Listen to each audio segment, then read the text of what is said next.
Thank you, Lord, for the privilege of worship. You're victorious in our life today because we are worshiping you. Hindi po lahat ay nakapagpasya ng tama at hindi lahat ay nagwo-worship sa iyo ngayon. Merong mga nasa lugar na mga bisyo. May gumagawa ng mga masama. Meron sa mga hindi dapat puntahan. Subalit nagpapasalamat kami, Panginoon, sa iyong awa, sa iyong grasya. Narito kami, sumasamba sa iyo, doing the best thing because what can be better than worshiping you? So we ask you, Father, let your presence be upon us. Let your favor be upon us. Favor us with wisdom that we may understand and apply your words in our life. And we pray, Father, that you may continue to protect us from all harm. From harm coming from evil men and evil spirits. From malicious plans that may be hatched against your people today. All this we frustrate in the name of Jesus. And we place ourselves under your protective custody, under your care, under your love.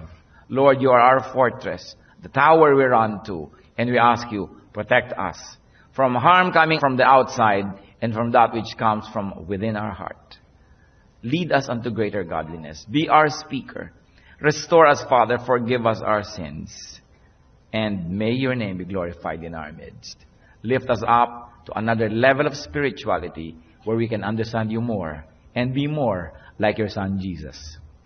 We thank you. Confident that you will ask this prayer as we ask, Lord, that you use your servant as your footstool, as a channel of your blessing, but be the source of all the good things. We praise you and thank you. In Jesus' mighty name. Amen. The tears of a woman. Judges 14, 1-4.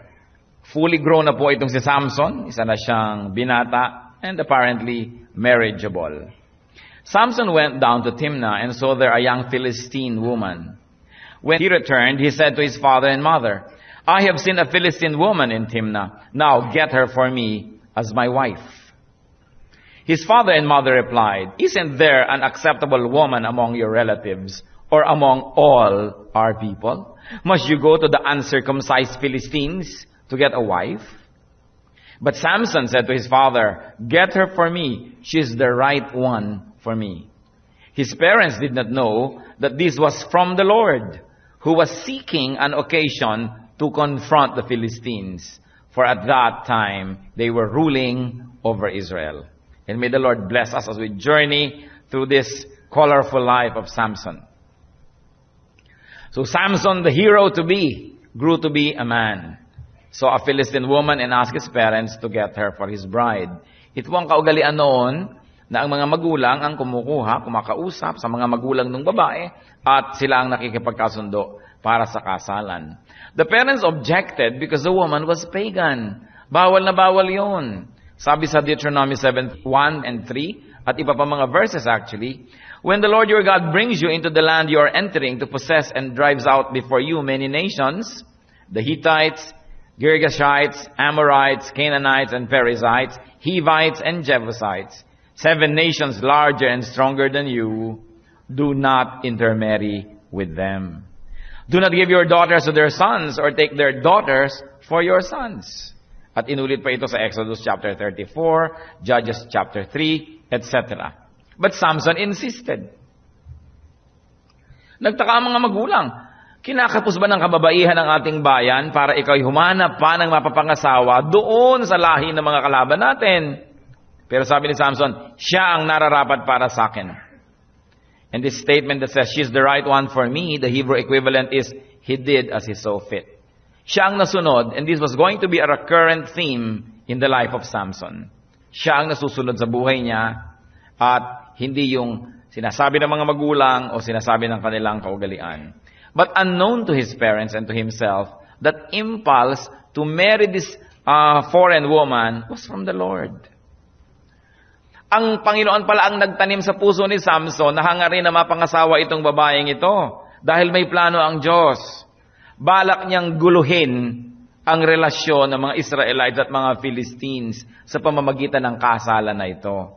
Sapagkat ang mga Philistines at Israelites ay sobrang na yatang nagkapalagayang loob. Nalimot na ng mga Israelites ang utos sa kanila ng Diyos na huwag kayong makipagmabutihan sa mga taong yan, huwag kayong makikipagpakasal sa kanila. Ang dami-dami ng intermarriages na nangyayari, hindi nakakaiba. At sapagkat nagpakalapalagayang loob na ito, ang Diyos ngayon ang gagawa ng paraan para sila mag-away dahil ayaw ng Diyos na ang kanyang mga anak na Israelite ay nakikipagmabutihan dito sa mga pagan people dahil alam niya, in the end, ang mahahawa itong mga Israelites at sila ang madadala sa idolatry. What are the lessons initially? That the Lord's will is above and beyond the comprehension of men. That the Lord's will is beyond His own natural decrees or situational law and decrees. Merong ipinagbabawal ang Panginoon na huwag kayong makikipagmabutihan, huwag magpapakasal sa lahing yan. Pero bakit siya ang naglagay kay Samson noong hangarin na magpakasal? Dahil merong i-accomplish ang Panginoon na isang very specific mission, a very, very noble aim that was higher than his prohibition. So the Lord caused Samson to want the woman for his bride. Alam niyo naman ang Panginoon, may sariling isip. Sabi niya sa Isaiah 55:8, "For my thoughts are not your thoughts, neither are your ways my way." So on special cases, God may override and direct man's free will.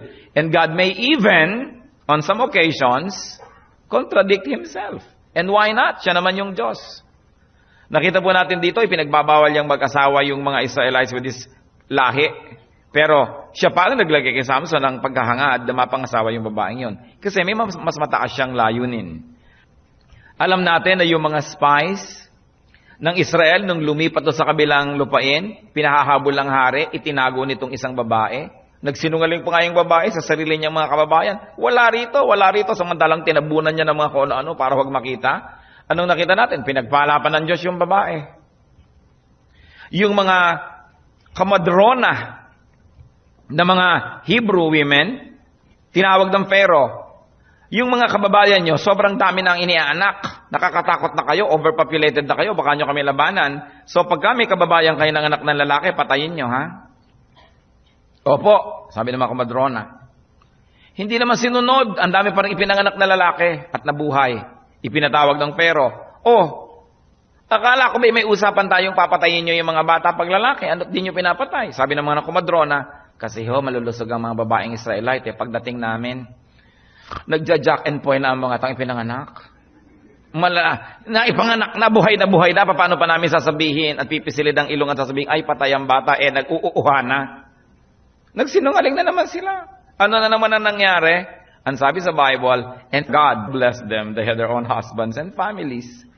Pero yan kasi, ang God ang gumawa ng batas, siya ang pwedeng gumawa ng exception. Tayong tao na hindi gumagawa nun, wala tayong karapatan na gumawa ng exception dyan. Because God has a higher cost than His technical law in some instances. At nakita natin yan, operational na naman sa buhay nitong si Samson. Daniel 4:17, the Most High is sovereign over the kingdoms of men. So sino ang makakapagtanong sa Diyos kung yun ang gusto niyang gawin? Kaya ang lesson po din natin dito, mga kapatid, do not be too fundamental. Do not be too dogmatic. Even God bends His own rules for a higher cause. Kaya huwag tayo masyado namang bukis na bukis. Kasi sometimes sobrang bukis ang pagtingin natin sa ating pananampalataya, sa Bible, na sa pag-i-implement natin, actually, nasakta na yung mga tao na dapat sana ay gumaling. Lumala na ang problema na dapat sana ay nalutas dahil sobrang nagiging bookish. And sometimes we have poor scholarship. Akala natin ganun yung sinasabi ng Bible, ganun yung interpretation. Paano natin malalaman na medyo mali yata at questionable ang ating interpretasyon at pagbasa dyan? Kung ang nagiging bunga na ay oppression to the people who obey the Word of God rather than liberation. Na nangyayari na yun, nakasama na sa kanila at ang hirap-hirap na nangyayari sa buhay nila sa pagsunod lang technically, no? To the word that was written there. Kaya humihingi tayo ng wisdom sa Holy Spirit. Paano i-apply? Lalo pa nga, pag nagmumukhang yung literal application will contradict the very Spirit of God. So complex matter, yung pagtingin sa interpretation of Scripture. Salamat na lang, konting-konting mga bagay lang ang dapat dumating at pwedeng dumating sa ganong uri ng kalituhan ng mga tao. Because nearly everything else is very clear and very explicit. But do not be too dogmatic, especially about your own interpretation. Because your interpretation doesn't necessarily mean that it is what the Bible means. So pag nagiging oppressive tayo, nakakapang-api na tayo, hindi na tayo nakakapagpagaling ng mga sakit ng mga tao, dapat tayo mag-isip, tama ba ang pag-a-apply ko ng Word of God? Another lesson we can learn is that when God's people do not wage war against God's enemy, God can stir up trouble to put His people at war. O halimbawa, may kalaguyo kayo. Sobrang na kayo nagkapalagayan ng loob, nagkahulihan ng loob, at nahulog ang loob. No? Ano nangyayari? Kung kayo anak ng Diyos, ang Diyos na ngayon ang pwedeng lumikha ng gulo para magkaroon kayo ng misunderstanding, para kayo magkaroon ng away, at nang mapahiwalay ka, dahil kahit napanatag na ang loob mo sa Kanya, ay ayaw pa rin ng Panginoon na patuloy kang mabubuhay sa kasalanan. Kaya kung meron na tayong halimbawang partnership with evil, partnership with sin and sinners, partnership with a sinful enterprise, tapos nakikita natin things are beginning to go wrong, it can be the hand of God. Kasi kung sobrang ng peaceful ang relationship with the enemy, tulad ng kay Samson, pwedeng guluhin niya ng Diyos para mapilitan kang umalis doon. When you make peace with sinners, when you befriend sinners or partner with sinners, God can cause trouble between you and the partner to extract you from the unholy alliance. Kaya even that should be thank God for. Dapat we should be thankful for that. Na things are going wrong, pero sasabihin mo, but to begin with, hindi naman talaga ako dapat nakikipag-partner sa mga ito. So, Diyos na marahil lang kumikilos talaga dahil kung ako lang ang masusunod, hindi ko naiibahin pa ang aming magandang pagpapalagayan. Kaya importanteng sensitive tayo to events. Judges 14:5-9, as we keep on reading.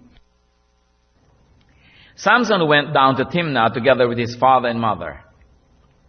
As they approached the vineyards of Timnah, suddenly a young lion came roaring toward him. The Spirit of the Lord came upon him in power, so that he tore the lion apart with his bare hands, as he might have torn a young goat. But he told neither his father nor his mother what he had done. Then he went down and talked with the woman, and he liked her. Some time later, when he went back to marry her, he turned aside to look at the lion's carcass. In it was a swarm of bees and some honey, which he scooped out with his hands and ate as he went along. When he joined his parents, he gave them some, and they too ate it. But he did not tell them that he had taken the honey from the lion's carcass. Hindi pa si Delilah ang pinag-uusapan natin. Ibang babae ito. Mamaya pa, susulpot si Delilah sa storya. So, namanhika na sila Samson, and on the way, Samson was attacked by a lion. Apparently, hindi sila lagi magkadikit doon sa kanilang paglalakbay patungo doon sa bayan ng babae, dahil nung inattack si Samson ng leon, hindi naalaman ng kanyang mga magulang. At sa lakas itong Samson, because he was empowered by the Spirit of the Lord, as the verse tells us, pinaglasog-lasog niya itong leon na to na parang magwawasak siya ng katawan ng isang bagong panganak na kambing. Kayang-kaya niya yung leon, bare hands. Pero hindi niya sinabi sa mga magulang niya ang nangyari. Baka sabihin ng mga magulang, sabi ko na nga ba sa'yo, hindi tayo dapat nagpupunta dito, blah, blah, blah, blah, blah. Hindi niya sinabi.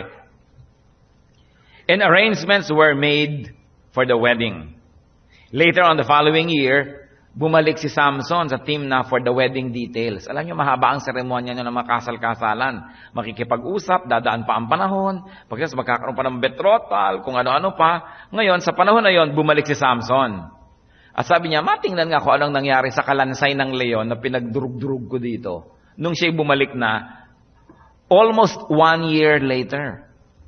So, ininspeksyon niya yung kalansay ng leon at nakita niya na doon sa pagitan ng mga buto, may tumira ng mga bubuyog at gumawa ng bahay doon at may naipon na sila ng mga pulot-pokyutan.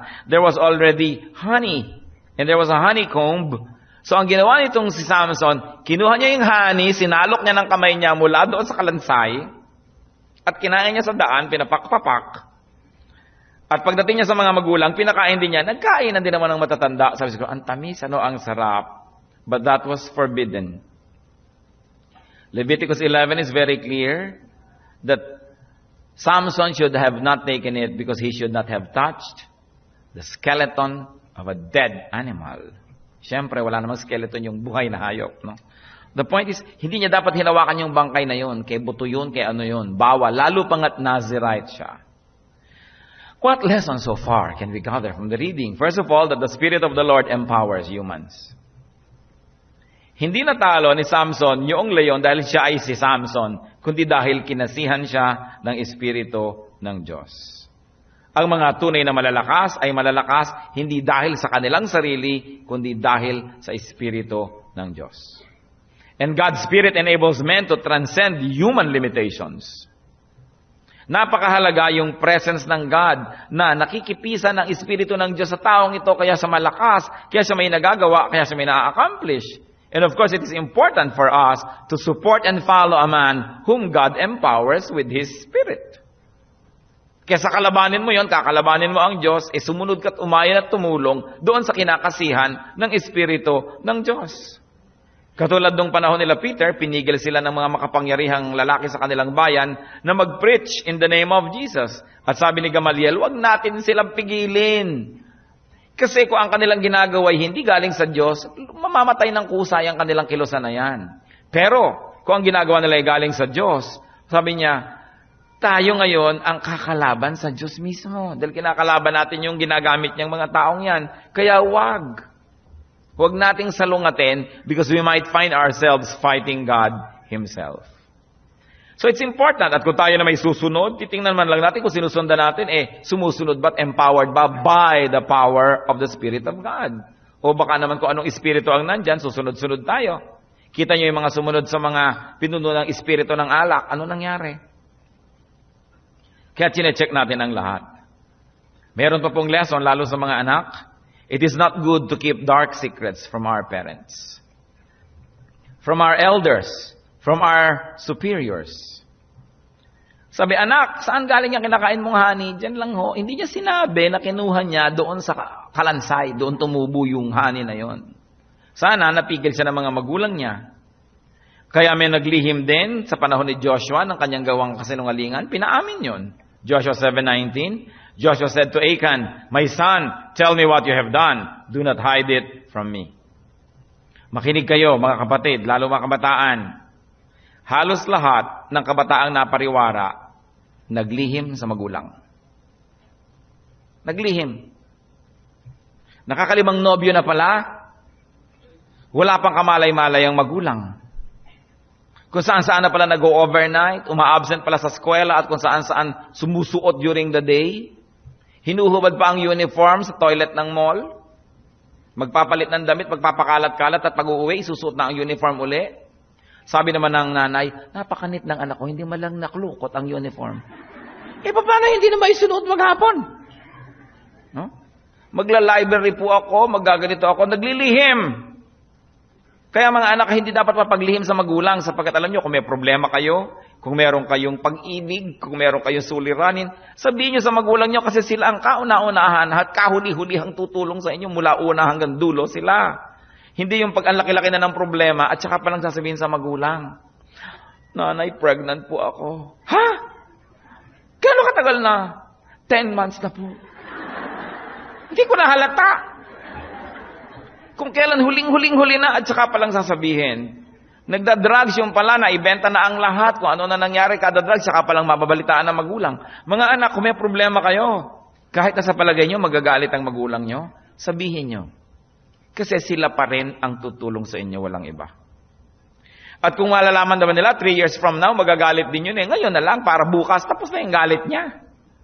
Agahan nyo na, huwag kayo naglilihim. Inilihim ni Samson na kinuha niya sa maling paraan yung honey. Nagkain na naman ng mga magulang, pati sila nadamay. At may isang lesson tayo dyan. Bagamat hindi naman guilty yung mga magulang ni Samson. Parents, recipients, and beneficiaries, you should not just enjoy unclean honey from your children. Pag alam nyo na sama-sama na nang gagali, huwag na kayo makipiesta. Nagtataka kayo, yung anak nyo wala namang trabaho, bakit ang dami-daming inuuwing pera, tanggap naman kayong tanggap. Diba? Baka kung ano na, ibinebenta na ang kaluluwa para lang magkaroon. Hindi tayo tanggap ng tanggap. Checkin din natin saan ba nanggagaling ito.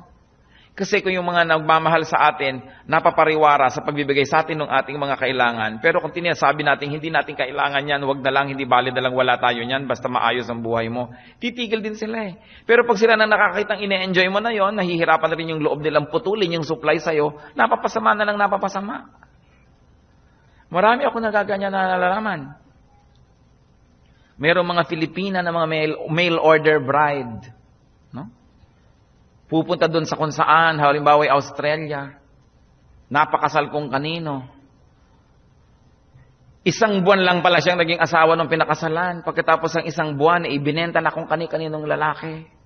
Napasama na ng napasama. Hindi na ngayon makauwi ang Pilipina dahil panay na ang padala ng mga kamag-anak ng drawing ng paa. Panay na ang hingi ng mga pabango at kung ano-ano na. Paano pa siya uuwi sa barangay nilang Bigo? So napapariwara at napaparsubo na doon dahil sa mga kamag-anak na gustong mag-enjoy ng dirty honey. Kaya tayo mga kamag-anak, sabihin na lang natin sa mga anak natin, mga mahal sa buhay, sige na, kahit magdildil tayo ng asin, kailangan malinis ang buhay mo. Huwag kang meron na, bakit pagkaganda-ganda ng cellphone mo, wala ka na mga nabuhay. Magtakataka naman tayo, saan kinukuha ang mga ito? Sapagkat yung materialism, yung advertising, marami tuloy yung mga kabataan ng kung ano-ano ng mga himalaan pinagagagawa, makasabay lang sa mga kabarkada. Kung yan ay galing sa masama, galing sa marumi, huwag nating enjoyin. At ipakita nating nire-reject natin yan. So that they will be encouraged to live upright lives. Although we may be wanting in some areas of our life, but our spirit is one with the Lord. At pag ganun tayo, gaano katagal yan, darating din ang blessing ng Panginoon. Ikinalulungkot ko talaga na napakaraming mga magulang din ang sila na yung nagtutulak sa anak nila para mapasama. Meron pa akong kilala, magandang bata, abay pinipilit ng ina na mag-prostitute. Yung ina ang pumipilit. Ibig-ibig kong barilin sa luneta. Itong inang ito. Sabi kasi ng bata, Pastor, di po ba, sabi sa Bible, maging masunurin sa magulang. Sabi ko, iha, exemption na yan. Dahil pinapapunta ka na niya sa impyerno, magiging masunurin ka pa. Kailangan niya matuto kang tumanggi. Huwag mong gawin yan. Honey that came from a carcass eaten by parents. Sisiyasatin natin yan. Judges 14:10-15 as we continue reading. Now his father went down to see the woman, and Samson made a feast there, as was customary for bridegrooms. When he appeared, he was given 30 companions. Let me tell you a riddle, Samson said to them. If you can give me the answer within the 7 days of the feast, I will give you 30 linen garments and 30 set of clothes. If you can't tell me the answer, you must give me 30 linen garments and 30 sets of clothes. Tell us your riddle, they said. Let's hear it. He replied, out of the eater, something to eat. Out of the strong, something sweet. For 3 days, they could not give the answer. On the 4th day, they said to Samson's wife, coax your husband into explaining the riddle for us, or we will burn you and your father's household to death. Did you invite us here to rob us? Yan. Bilang kasama doon sa pista ng kasalan, si Samson ay nagbigay ng handaan na 7 araw ang itinagal. Ang mga Philistines, binigyan siya ng kasamang 30 lalaki, as was the custom, at sila yung nadun 7 araw na nagpipista. Marahil, itong si Samson ay nakiinom-inom, nakitikim-tikim, ng konti-konti lang, at nung malagihay na siya at amoy chiko, nakipaglaro na, at nagbugtong. Sabi, magbubugtong ako sa inyo. Pag nasagot nyo, bibigyan ko kayo ng 30 set ng damit. Pag di nyo nasagot, ako bibigyan nyo. Ito yung mga usapang lasing hindi ba? So Samson gave a riddle. Alam nyo na ba yung sagot sa riddle? Out of the eater, something to eat. Out of the strong, something sweet. Matatapos na ang deadline, hindi pa masagot ng mga lalaki, so nakikutsaba sa kanilang kababayang babae na magiging asawa ni Samson. Yan ang problema ko, mapapangasawa mo, mas loyal sa tribo niya kaysa sa'yo. Kasi taga-ibang tribo. Sabi, papatayin ka namin, pati tatay mo, pag hindi mo nakuha yung sagot. Hingin mo, ibigay mo sa amin. And so, ang babae siyempre, gagawa ng paraan. Ever wonder kung bakit ang title ng ating message ay The Tears of a Woman? Judges 14:16-18. Then Samson's wife threw herself on him, sobbing, you hate me. You really don't love me. You have given my people a riddle, but you haven't told me the answer. Mga tampo-tampo ring. I haven't explained it to my father and mother, he replied. So why should I explain it to you? She cried the whole 7 days of the feast. Sound familiar? So on the seventh day, he finally told her, because she continued to press him. She in turn explained the riddle to her people. Before sunset on the seventh day, the men of the town said to him, "What is sweeter than honey? What is stronger than a lion?" Nasagot. Samson said to them, "If you had not plowed with my heifer, you would not have solved my riddle." Yun pong heifer, isang batang hayop na hindi dapat ginagamit sa pag-aararo. Sabi ni Samson, kung hindi nyo ginamit ang aking heifer, hindi nyo malalaman ang sagot. He was saying, if you did not misuse my wife, you would have not known the answer. So, nanganib na ngayon na matatalo yung mga Philistine men, nandaya na. At nakipagsabwatan ang babae, nagdrama ang babae, nagtampo kunwari, nagpatulo ng luha ng buhaya. No? Samson, sabi niya, hindi mo ako mahal, bakit hindi mo ibinibigay sa akin yung sagot? Sabi naman ni Samson, sa parents ko nga, hindi ko ina-explain sa iyo pa. Cry me a river ulit ang babae, nadaan naman sa iyak si lalaki, bumigay, hindi natin alam kung sa awa o inis. Pero nakapangyari pa rin ang babaeng marunong magpatulo ng luha. You know, many women have complete control over their lacrimal glands. So of course the woman betrayed Samson and gave the prize answer to her menfolk. The men were able to answer the riddle and won the bet. Samson cried, "Unfair! You plowed with my heifer." So anong lesson, mga kapatid? Do not get entangled with men of unknown reputation. Hindi niya kababayan, hindi niya kapanalig, hindi niya kauri. 7 araw niyang kasama na nagpipiging. Anong mangyayari? Madadamay at madadamay siya.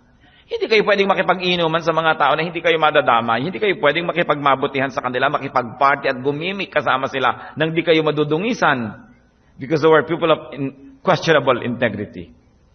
Psalm 1:1 says, "Blessed is the man who does not walk in the counsel of the wicked, or stand in the way of sinners, or sit in the seat of mockers." Huwag niyo sasabing nakikisama lang ako, nakikitungo lang ako. Yung hindi dapat pakisamahan, hindi dapat pakisamahan. Kung meron tayong dapat pakisamahan, ang Diyos ang dapat nating pakisamahan. At huwag natin siyang tinatalikuran para lang makipagmabutihan tayo sa tao. Another lesson, of course, is do not easily fall for a woman's tears. Lalo't hindi nyo kilala ang babae, hindi nyo alam ang ugali, hindi mo alam ang kanya talagang pagkatao, huwag kayong madaling madala sa kanyang mga paghikayat, sa kanyang mga bulong, mga hikbi, mga pagtatampo-tampo, mga drama, dahil lahat yan ay manipulation. Proverbs 5:3-5, "For the lips of an adulteress drip honey, and her speech is smoother than oil. But in the end, she is as bitter as gall, sharp as a double-edged sword. Her feet go down to death. Her steps lead right to the grave." Ito po ang description sa isang babaeng nagmamanipulate, the adulteress who invites men to her house. Huwag kang makinig.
Bakit nga ba laging madilim at pula ang ilaw?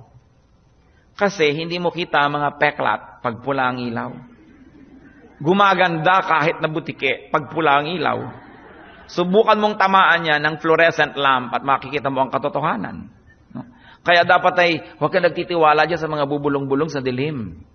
Maliliwanagan nga muna kita bago ka magbubulong dyan. Napakahalaga. And women, do not manipulate men with your tears. Kasi nadiskubre na ng maraming babae na men are very soft-hearted when it comes to seeing a woman cry. Kaya talaga yan ang pangunahing sandata, luha. Iyakan ka ba naman ng 7 araw kung hindi ka naman talaga maawa o mainis? Ibibigay mo na talaga yung sagot, baka pati yung leyon ibigay mo sa kanya, matigil na lang. But another lesson here is to listen to your first impulse. Ang first impulse niya, sabi niya, sa parents ko nga, hindi ko sinasabi, sa'yo pa. That was right eh. Sabi niya, ano ka ba? Papakasalan lang kita, pero ibang tao ka naman eh. Ngayon lang kita makakasama eh. Bakit mo ko ginaganyan? Sa sarili kong magulang na nagmamahal sa akin, nagtitiwala ako eh. Hindi ko sinabi, sa'yo pa. Sana pinanindigan na lang yon ni Samson. Pero hindi matutuloy ang script. Kasi ang gusto talaga ng Panginoon, magkagulo. Alam niyo, pag mumulan to ng gulo, mauobliga ngayon si Samson makipaggera. Kaya nga may higher cause ang Diyos. Judges 14:19-20. Then the Spirit of the Lord came upon him in power. He went down to Ashkelon, struck down 30 of their men, stripped them of their belongings, and gave their clothes to those who had explained the riddle. Burning with anger, he went up to his father's house. And Samson's wife was given to the friend who had attended him at his wedding. Naipamigay si babae, na-disgrace na siya, nagsolean ang kandila, binali ang usapan. Anong ginawa? The Spirit of the Lord came upon him in power, at meron siyang pinatay na 30 lalaki na kalahi nitong babaeng ito, hinubaran niya at yung damit nang ibinigay niya, o ayan, ang 30 clothes sa panalo nyo.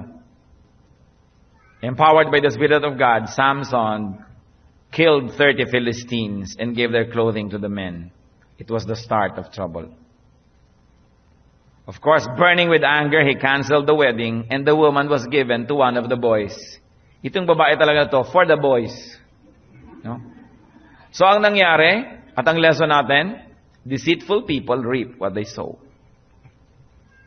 The Philistines won.